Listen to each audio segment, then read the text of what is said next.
Good morning, students. Welcome back. Now I will start your class. कल आप लोगों का होमवर्क एक्सरसाइज 2 भी था, जिसमें किसी ने मुझसे कोई प्रॉब्लम आप नहीं पूछा है 2B में, इसलिए मैं आज एक्सरसाइज 2 से स्टार्ट कर रहा हूँ। एक्सरसाइज 2C में आपको डिवाइड करना है, फ्रैक्शन का डिवाइड है। फर्स्ट क्वेश्चन था है इसमें फिल इन द ब्लैंक्स, जो कि फिल करना है तो वो आप डिवाइड का ही है तो वो फिल कर लेंगे आप लोग। सेकेंड में है डिवाइड करना है, 3 में भी डिवाइड करना है, 4 में भी डिवाइड करना है। रेगुलर ये कंटिन्यू 3 क्वेश्चन है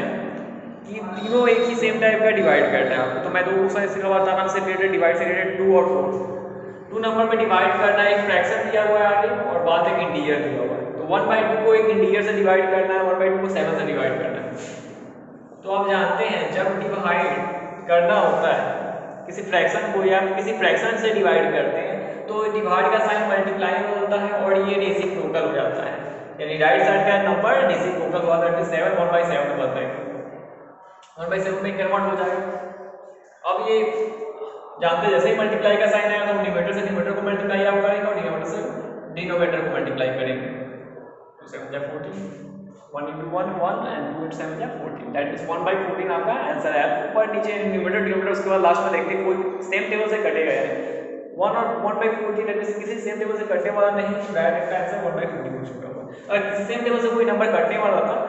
तो आप उसको काट सकते हैं। यहाँ पे अगर आता 3/15 तो 3 के टेबल से 3 कटता, 15 कटता 3 के टेबल से, तो आप वहाँ पे काट के तब सिंप्लीफाई करके तब लास्ट में लिखते रिड्यूस करने के बाद लिखते हैं आंसर। यहाँ पे आपको कोई सेम टेबल से नहीं कटेगा इसलिए आपका आंसर नहीं रह गया 1/14। आते हैं क्वेश्चन नंबर 4 में, इसमें भी डिवाइड है लेकिन इसमें फ्रैक्शन को फ्रैक्शन से डिवाइड करता है। तो 14/25 है, डिवाइड का साइन इसमें भी बनते हैं मल्टीप्लाई में, तो ये रेसिप्रोकल हो जाएगा राइट साइड का, तो इसे 5/2 हो जाएगा। आप अब यहाँ पे क्या कर सकते हैं, तो यहाँ पे आप रिड्यूस वाले नंबर कर सकते हैं, यानी डिनोमिनेटर से न्यूमरेटर कोई भी काटने वाला, चाहे ये न्यूमरेटर चाहे इधर का न्यूमरेटर, तो आप काट सकते हैं। चाहे इसके डिनोमिनेटर से ये वाला में से कोई एक काट सकते हैं। तो 2 से आपको ये देखना है इस साइड का 14 ऊपर का कटेगा, ऊपर का कटेगा, नीचे से ऊपर वाले का, ये नहीं कि ऊपर से ऊपर वाला काटेगा नीचे से नीचे वाला काटेगा। आप नीचे से ऊपर वाला कोई भी काट सकते हैं जब दो फ्रैक्शन मल्टीप्लाई के साइन के द्वारा जुड़े हो तो डिनोमिनेटर से ये ऊपर का न्यूमरेटर कट गया, 2 से 7 14 7 बार 5 के टेबल से 5 1 टाइम्स, सो 2 के टेबल से 2 1 टाइम्स और 5 के टेबल से 5 1 टाइम्स और 25 5 टाइम्स कटेगा। 2 के टेबल से 2 1 टाइम्स, 2 के टेबल से 14 7 टाइम्स कटा। अब यहाँ पे 5 के टेबल से 5 1 टाइम्स और 5 के टेबल से 25 5 टाइम्स कटा। अब कोई वैल्यू कटने वाला नहीं तो आप मल्टीप्लाई करेंगे न्यूमरेटर से न्यूमरेटर कट, 7 को 1 से 7 हो जाएगा और 5 को 1 से तो 5 × 1 5 हो जाएगा, तो 7/5 7/5 आपका आंसर। मिक्स फ्रैक्शन में चाहे तो मिक्स फ्रैक्शन कन्वर्ट कर सकते हैं, यानी आपका आंसर है या तो ऐसे छोड़ सकते हैं या तो मिक्स फ्रैक्शन कन्वर्ट करके 1/2/5 लिख सकते हैं।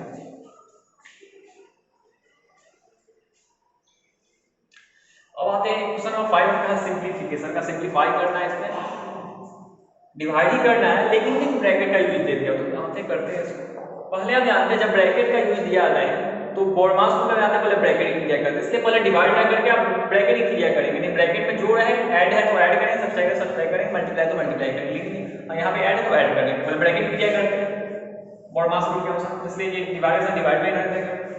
अब यहाँ देखें 4/7 + 3/7 दोनों का डिनोमिनेटर सेम है तो बस एलसीएम निकालने की जरूरत नहीं पड़ती, बस वैल्यू ऊपर का ऊपर वाला ऐड होता है, तो 4 और 3 ऐड हुआ तो 7 1 और ये 7/7 7/7 दैट मींस ये कटेगा, वैल्यू 1 टाइम्स कटेगा 1 लिख देंगे। आपका वैल्यू आ गया 3/8। अब ये डिवाइडेशन आप बदल सकते हैं क्योंकि सिंपलीफाई हो ब्रैकेट हट चुका हुआ है, तो डिवाइडेशन मल्टीप्लाई कर देंगे तो ये 1 आया है, 1 का रेसिप्रोकल फिर 1/1 ही रहेगा, 1 का रेसिप्रोकल 1/1 ही रहेगा, दैट इज 1 ही रहेगा। तो अब वैल्यू आपका हो गया 3/8 आपका आंसर। क्वेश्चन नंबर 8 में आते हैं, पहले क्वेश्चन नंबर 6 7 आप समझिए। 6 7 में क्या था जिससे मैंने समझाया, 6 में आपको दो वैल्यू सॉल्व करने के लिए दिया हुआ है, डिवाइड ही करना है और देखना है दोनों कैलकुलेशन करने के बाद कि दोनों का रिजल्ट सेम है कि नहीं, मतलब दोनों का वैल्यू सेम आ रहा है कि नहीं, इसे देखना है। 7 में है the cost of 6 whole 2/3 metre of iron wire is 16 whole 2/3,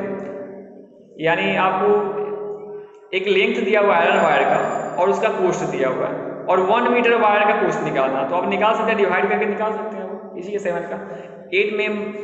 question है दिया हुआ है by what number should we divide 5 by 12 so that the quadrant is 1 whole 70 by 80। यानी हम 5 by 12 किस नंबर से डिवाइड करें कि आपका क्वाड्रेंट जो है यानी जो डिवाइड करने वाला जो बचता है उसको क्वाड्रेंट ही बोलते हैं। क्वाड्रेंट जो है आपका 1 whole 70 by 18 आ जाए तो किस नंबर से डिवाइड करें जब आपको आगे ऐसा क्वेश्चन तो यहाँ पे किस नंबर से अगर जो नंबर नहीं मालूम उसको वेरिएबल मान कर बनाएंगे आप डिवाइड नंबर को x मान लेंगे आप तो let required number dx according to question divide किसको करना है देखिए by what number should be divide 5 by 12 5 by 12 को डिवाइड करना है 5 by 12 आगे रहेगा और डिवाइड किससे कर रहे हैं तो x से कर रहे हैं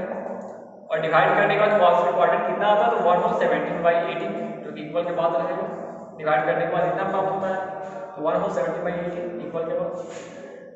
हमें निकालना है x का वैल्यू तो हम डिवाइड का सिंबल पहले मल्टीप्लाई कर देंगे ये रेसिप्रोकल हो जाएगा x 1 by x से बदल जाएगा इसका फ्रैक्शन में बदल लेते हैं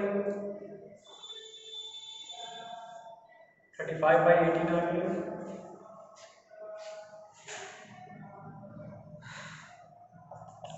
मल्टीप्लाई करेंगे हम यहाँ पे 5 by 12 x equal to 35 by 18 cross multiplication हो जाएगा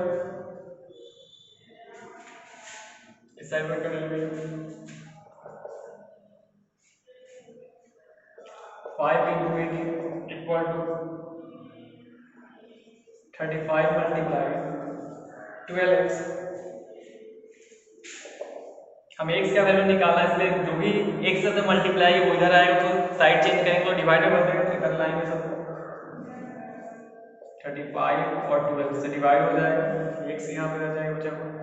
देखेंगे कोई कटने वाला है 5 से 35 7 टाइम्स कटेगा 6 के टेबल से 18 कटेगा 6 के टेबल से 12 कटेगा 2 टाइम्स अब कोई वैल्यू कटने वाला नहीं